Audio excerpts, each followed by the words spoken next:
नमस्कार मु आपणकर यूट्यूब चैनल कैरियर इंस्टीट्यूट स्वागत करुँची एवं जो माने वीडियो को नुआ कर देखुथिबे सब्सक्राइब करने को भूलिबे नहीं। चलंतु आज वीडियो स्टार्ट करवा एवं यह है पार्ट 2। आज आमे पढ़िबा लेखचित्र द्वारा सह समीकरण द्वयर समाधान।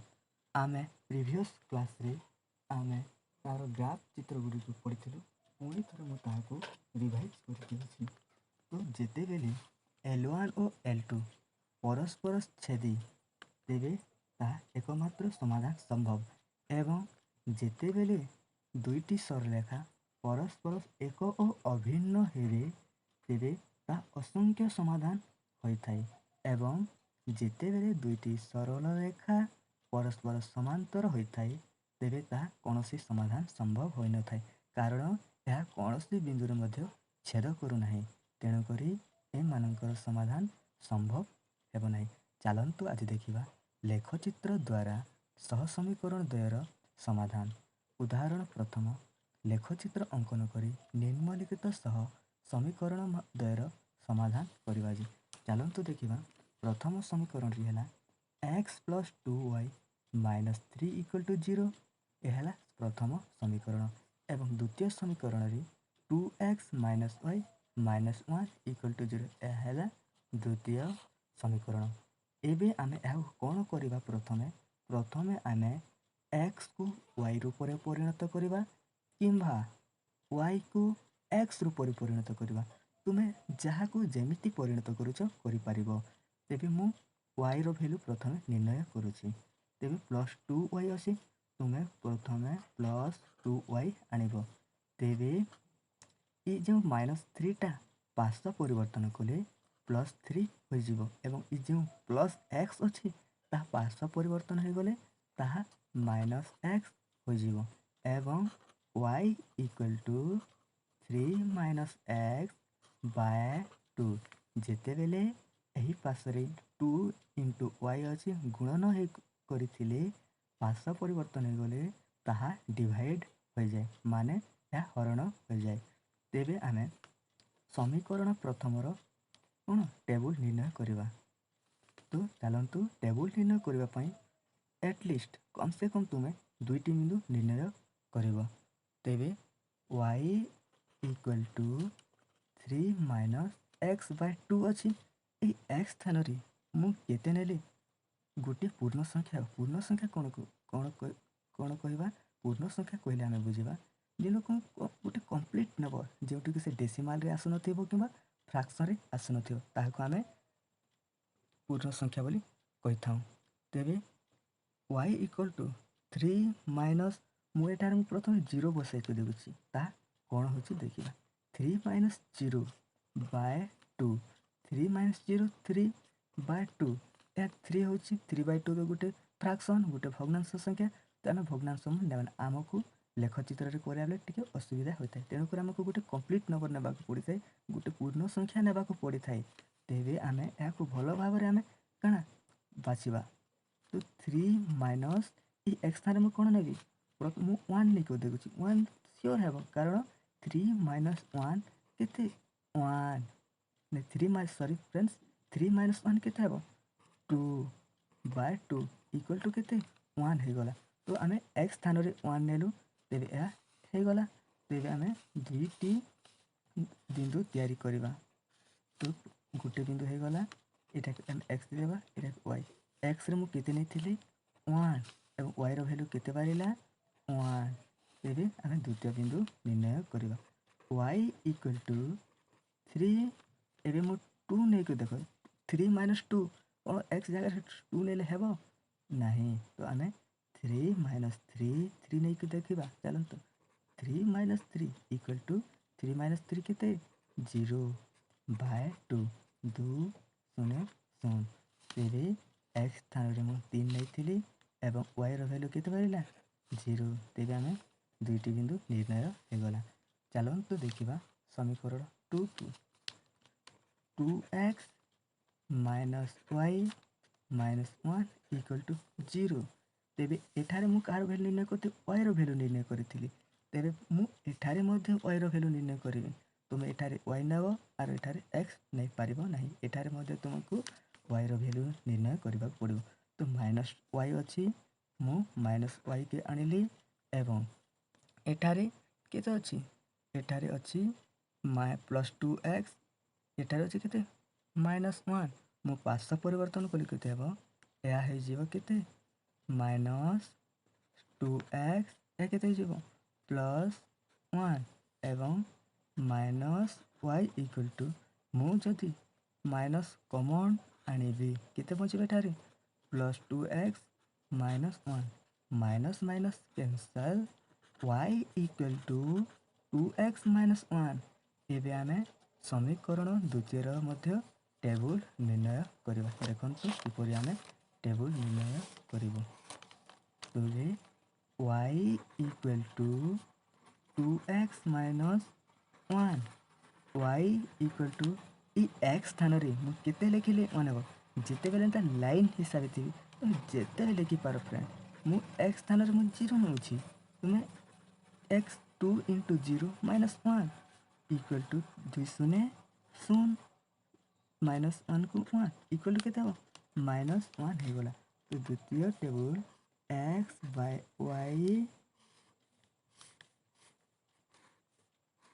केते नै थिले मु x स्थान 0 और y रो वैल्यू केते नै हे गला -1 एबे आमे आउ गुटे बिंदु निर्णय करबा देखंतु y इक्वल टू 2 into 1 नो x स्थान रे आउ -1 अछि 2x -1 y इक्वल टू 2 के 2 लिखली y स्थान रे मु 1 पुट कली -1 को 1 2 एक 2 -1 2 रु 1 काटिले केते हेबो +1 हेबो तो मु x स्थान रे 1 पुट करिथिली एवं y रो वैल्यू पाइले मु 1 तेबे ए दुईटी टेबल निर्णय हे गला ए दुईटी टेबल को नै कि मु गुटे ग्राफ तैयारी करिवि एठा को तुम जेते लिखिला बेले एमिति लिखि देबे टेबल सामने रे 3 0 x 3 y जेते एमिति तुमको ग्राफ कला बेले सुविधा हेबो 0 -1 1 1 एबे चलंतु देखिबा आमे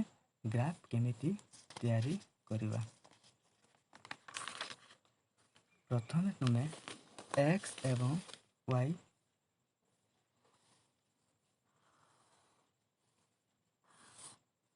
यहाँ को देबे x एवं यहाँ को देबे y यहाँ को देबे x डैश एवं y यहाँ को देबे y डैश 0 मूल बिंदु कितने माने 0 1 +1 +2 +3 तबे +1 +2 +3 ए पटरे माइनस -1 -2 -3 -1 -2 एते चलिबो तो देखिबा आमे हमर प्रथम टेबल कोन थिला देखंतु आमे प्रथम टेबल थिला x1 y1 x3 y0 तो मु x1 y1 को मु जोड़ी देबी तो x1 y1 भाई माने जे माने करजन तुम खाता रे तुम ग्राफ रे करो ग्राफ ले कोले सठिक उत्तर पाइबो किछि भी असुविधा हेबो ना मु ए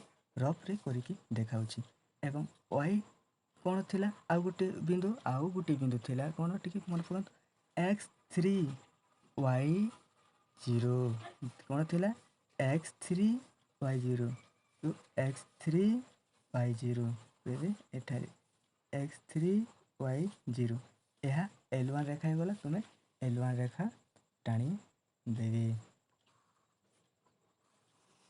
यह हे गला एवं यह को तुमे L1 हे गला एटा यह केते L1 रेखा एवं आमे भी द्वितीय रेखा निर्णय कर द्वितीय रेखा है कोन समीकरण 2 रो x0 y -1 एवं 1 एवं 1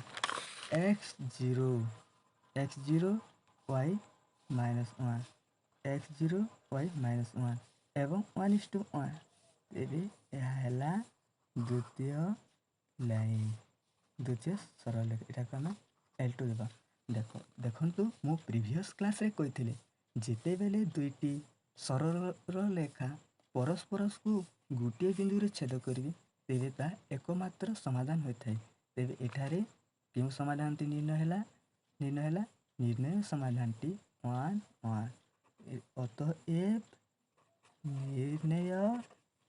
ଅତଏବ ନିର୍ଣ୍ଣୟ ସମାଧାନଟି x = 1 ଏବଂ y = 1। ଏହା ହେଲା ଉଦାହରଣ ପ୍ରଥମ ଶେଷ ହୋଇଗଲା। ପିଲାମାନେ ଯାହାକୁ ବି କିଛି ଡାଉଟ୍ ଲାଗୁଛି ଦୟାକରି କମେଣ୍ଟ ସେକ୍ସନରେ କମେଣ୍ଟ କରନ୍ତୁ।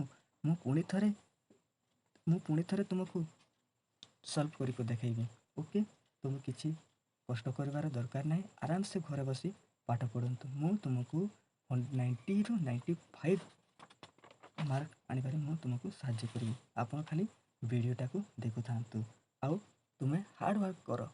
ହାର୍ଡ଼ୱାର୍କ କଲେ କ'ଣ ହେବ, ତୁମେ ସବୁବେଳେ ପଢ଼ିବାକୁ ତୁମେ ଜୋସ୍ରେ ଥାଅ।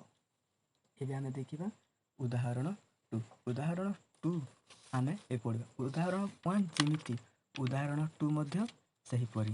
ତ କିଛି କରିବାର ନାହିଁ, ଆରାମସେ ଆମେ କରିବା। ଦେଖନ୍ତୁ ଉଦାହରଣ 2 କିପରି ଏକ୍ଜାମ୍ପଲ୍ ଆମେ 2 ଦେଖିବା। ଏହା ଟିକେ ଆମେ ସ୍ପିଡ଼ରେ କରିବା। ତେବେ x - 2y - 7 = 0 ସମୀକରଣ ପ୍ରଥମ ଏବଂ x + y + 2 = 0 ସମୀକରଣ ଦ୍ୱିତୀୟ। ଚାଲନ୍ତୁ ଦେଖିବା। ଏବେ xକୁ y ରୂପରେ ପରିଣତ କରିବା କିମ୍ବା yକୁ x ରୂପରେ ପରିଣତ କରିବା। ମୁଁ yର ଭ୍ୟାଲୁ ନିର୍ଣ୍ଣୟ କରୁଅଛି। x - 2y - 7 = 0। ତେବେ -2y ଅଛି, ମୁଁ -2y ଆଣୁଛି।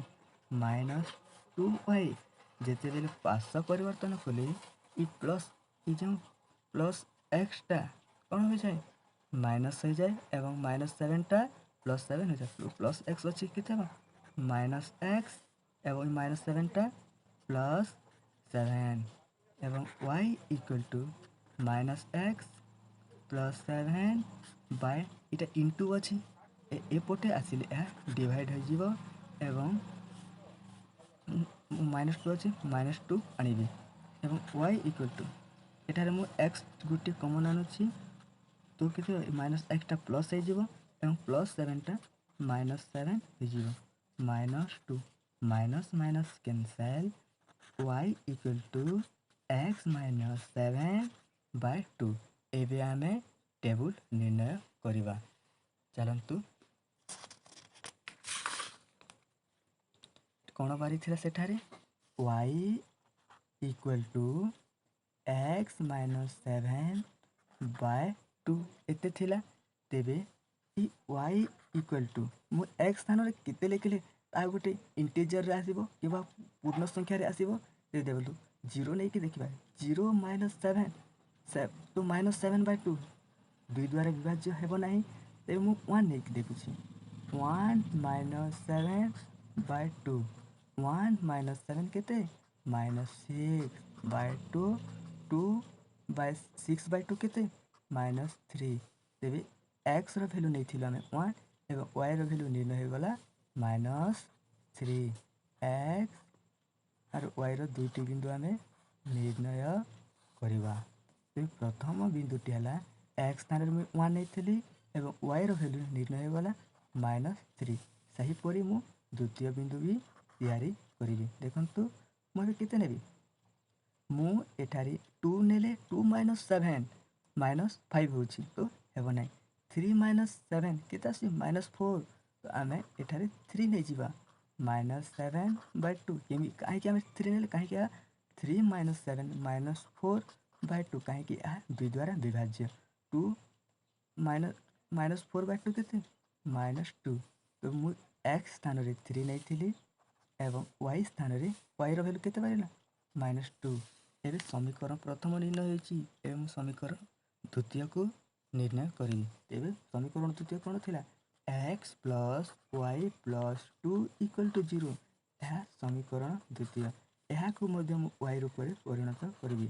y = କେତେ ହେବ କୁହନ୍ତୁ, -2 - x। କିଛି କରିବାର ନାହିଁ, ଏହା ସିମ୍ପଲ୍ ଅଟେ। -2 କୁ -2 ମୁଁ x ସ୍ଥାନରେ 0 ପୁଟ୍ କଲି, କିଛି ପ୍ରୋବ୍ଲେମ୍ ହେବନି। କେତେ ବାହାରିଲା, -2। ବାସ୍ ଏହାର ଟେବୁଲ ଆମେ ଏଟା ନିର୍ଣ୍ଣୟ କରିଦେବା। କେତେ x ସ୍ଥାନରେ ମୁଁ କେତେ ନେଇଥିଲି 0 ଏବଂ y ର ଭ୍ୟାଲୁ କେତେ ହେଇଗଲା -2। ଏବେ ଆଉ ଗୋଟେ ବିନ୍ଦୁ ନିର୍ଣ୍ଣୟ କରିବା y equal to -2 -1 equal to କେତେ -3। ମୁଁ x ସ୍ଥାନରେ +1 ନେଇଗଲି ତ କିଛି ଟେନସନ୍ ନେବାର ନାହିଁ, ଆରାମସେ ଆମେ କରିବା। x ସ୍ଥାନରେ ମୁଁ କେତେ ନେଲି 1 আর y ର ଭ୍ୟାଲୁ କେତେ ନିର୍ଣ୍ଣୟ ହେଲା -3। ଏବେ ଆମକୁ ଦୁଇଟା ଟେବୁଲ ନିର୍ଣ୍ଣୟ ହେଇଗଲା। ଏବେ ଆମେ ଏହାକୁ ଗ୍ରାଫ୍ କରିବା। x ହେଲା 1 y ହେଲା -3, x ହେଲା 3 y ହେଲା -2 ଏବଂ 0 -2 1 -3। ବାସ୍ ମୁଁ ଏଠାରେ ଆପଣଙ୍କୁ କରିକି ଦେଖାଉଛି। ଏବେ x y 1 2 3 4 +1 +2 +3 -1 -2 -3 ଏପଟରେ ମଧ୍ୟ -1 -1 -2 -3। ଏବେ ଦେଖନ୍ତୁ ଆମେ ପ୍ରଥମେ L1 ତିଆରି କରିବା। x1 y -3 x1 y -3 ଦେଖନ୍ତୁ x ଏଇଟା 1 ଅଛି, ଏଠାକୁ ଆଣିବି ଆର୍ ଏଇଟା y -3 କାହିଁକି ନା ଏହା y ଡ୍ୟାସ୍ ଏହା x ଡ୍ୟାସ୍। ତ ଏବେ 1 -3 ଏବଂ ଦ୍ୱିତୀୟ ବିନ୍ଦୁ ନେବ x3 y -2 x3 y -2। ବାସ୍ ଗ୍ରାଫ୍ କଲେ ଏହା ବହୁତ ଭଲ ହେବ। x3 y -2 ଏହା ହେଲା L1। ଏହା କେତେ L1 ରେଖା ନିର୍ଣ୍ଣୟ କରିଦେବି, ଏହାକୁ L1 ଦେଇଦେବି। ତେବେ ଆମେ ଦ୍ୱିତୀୟରେ L2 ରେଖା ନିର୍ଣ୍ଣୟ କରିବା। x0 y -2 ଏଇଟା x0 y କେତେ -2 x0 y -2 ଏବଂ x1 y -1 x1 y -3 ଏଠାରେ। ତେବେ ଆମେ ଦ୍ୱିତୀୟ ରେଖା ନିର୍ଣ୍ଣୟ କରିଦେବା। ବାସ୍ ଏଇଟା ହେଲା L2। ଏବେ ଦୁଇଟି ସରଳରେଖା ଗୋଟିଏ ବିନ୍ଦୁରେ ଛେଦ କଲେ ତାହା ଏକମାତ୍ର ସମାଧାନ ହୋଇଥାଏ, ମୁଁ ପ୍ରିଭିୟସ୍ କ୍ଲାସ୍ରେ କହିଥିଲି। ତେବେ ନିର୍ଣ୍ଣୟ ସମାଧାନଟି ସରି ଫ୍ରେଣ୍ଡ ଆପଣଙ୍କୁ ଦେଖାଯାଉନଥିବ, ତେବେ ଏପଟରେ ମୁଁ ଲେଖିଦେଉଛି ନିର୍ଣ୍ଣୟ ସମାଧାନଟି x = 3 y = -2। ତେବେ ମୁଁ ନେକ୍ସଟ ଭିଡ଼ିଓରେ ଆପଣମାନଙ୍କୁ ସହ ସମୀକରଣର ସମାଧାନ ପାଇଁ ସର୍ତ୍ତ ଏବଂ ଯେଉଁ ଉଦାହରଣ 3 ଅଛି ତାହାକୁ ତୁମେ ପ୍ରାକ୍ଟିସ୍ କରି ଦେଖ। ଯଦି ନହେଲା ତେବେ ମୋତେ କୁହନ୍ତୁ, ମୁଁ ପୁଣି ଥରେ ଉଦାହରଣ 3କୁ ରିପିଟ୍ କରିବି। ନହେଲେ ସହ ସମୀକରଣର ସମାଧାନ ପାଇଁ ସର୍ତ୍ତ ଏହା ବହୁତ ଇମ୍ପୋର୍ଟାଣ୍ଟ। ଏହା ପରୀକ୍ଷାରେ 2ରୁ 4 ମାର୍କ ଆସିଥାଏ, କମ୍ ସେ କମ୍ 2 ମ୍ୟାକ୍ସିମମ୍ 4 ଆସିଥାଏ। ଏବଂ ଯେଉଁମାନେ ନୂଆ କରି ମୋ ଭିଡ଼ିଓକୁ ଦେଖୁଥିବେ ଦୟାକରି ସବସ୍କ୍ରାଇବ୍ କରିଦିଅନ୍ତୁ ଏବଂ ଲାଇକ୍ ଏବଂ କମେଣ୍ଟ କରିବାକୁ ଭୁଲିବେ ନାହିଁ। Thank you.